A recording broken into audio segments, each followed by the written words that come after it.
Hey YouTube, it's Duke here, and I just wanted to answer a couple questions because I've been selling and being a trade line vendor for a couple of years now.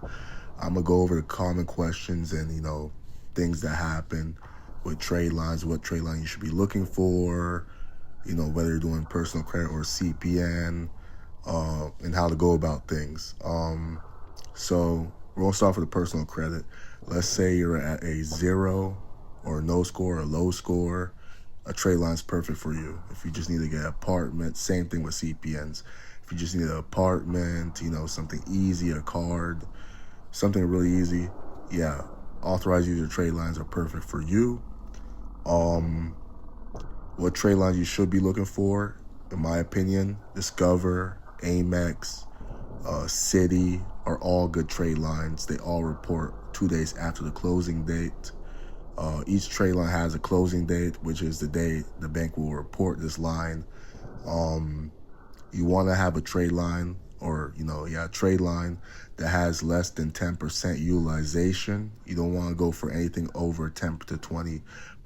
30 is pushing it, especially if you have a bad or fair score. You want to make sure that the age on this trade line is long, couple of years, 4+ years.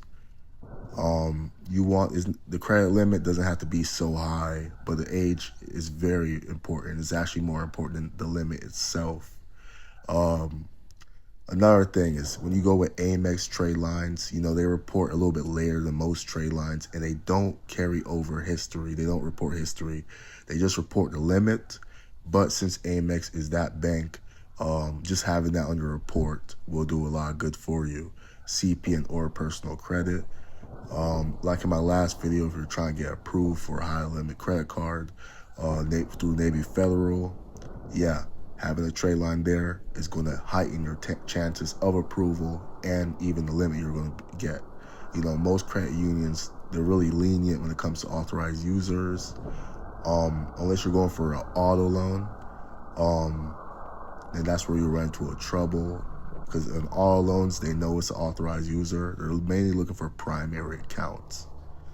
Other questions is if you have a CPN and you just made it, you kind of do want to do a little bit more public records on it. You want to make sure it has logins, of course, so the trade line reports properly. You don't want to waste anyone's time. Either in that, I'll finish up this quick video. Welcome to episode 2 of Credit 101. It's Duke here, and my Telegram and contact information is down below.